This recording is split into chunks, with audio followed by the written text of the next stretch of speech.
As I reviewed chapters 8 and 9, one idea that I constantly had in my mind was shared through the view of Dr. Christy Ford, who shared that as humans we're created to be relational, meaning that we're created with an inclination to relate, to socialize, to have an attachment, emotional attachment to others, and first to God, as she stated, and then to humans. That is a responsibility and a call that we as human has. Chapter A that speaks about the authentic counseling relationship touches points on how the relationship, in order to be effective, need to be founded in principles such as empathy, love, compassion, and other many core values that a counselor must have and put to practice.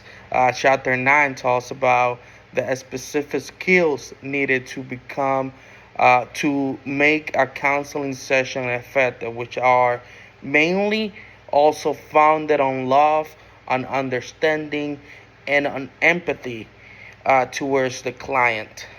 One thing that I saw and realized was that Christy Ford and Dr.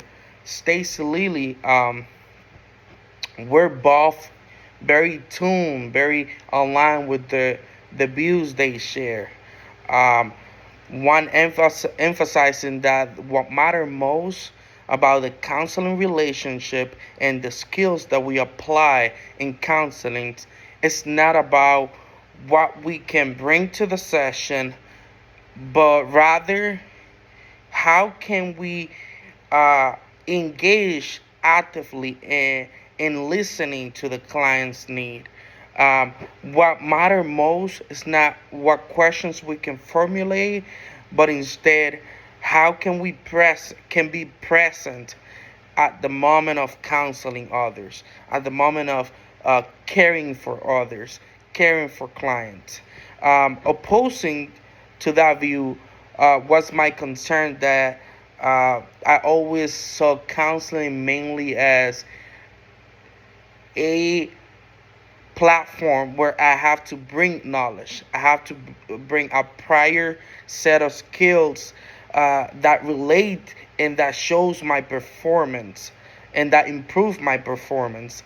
And therefore, I was always concerned in that aspect of my ability to perform accurately and in a good manner as a counselor. Um, Now, as I read this chapter, it helped me understand and broaden my perspective of the counselor role. That is not only relying on my skills, even though that is a good and important aspect of a counselor to be knowledgeable in skills of what the counseling process implies. However, it goes beyond that to emphasizing a internal willingness from the counselor, from the professional, to be present, to be there, to participate, and to support in the process of counseling. That is what brings healings. That is what brings uh, love, and that is what brings an effective counseling session. As Carl Roger Posset, he emphasized three main aspects of the counseling session, which is warmth, genuineness, and empathy. These these points shared by Roger both emphasizes that a counselor needs to have that platform, that foundation of trust, of loving care, of compassionate service to others.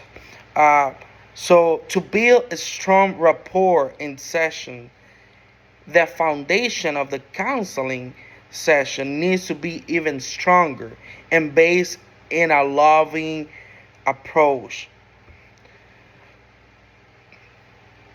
Parting from these points, from this viewpoint, one of the skills that mostly reflected in chapters 8 and chapters 9 are empathetic care that transcends beyond a visible and measurable skill. What I mean by this is that love and empathy are more meaningful to the counseling profession. Thirdly, the theoretical approach is focused on a client-centered and humanistic approach.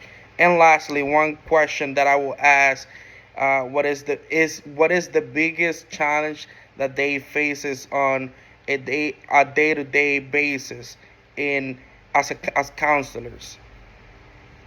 Ultimately, I would like to end this by citing a statement by in the research of Bennett, Bettinos and others, who stated that the perception the client has on the counseling process and the therapeutic process uh, influences how and what outcomes the sessions will have.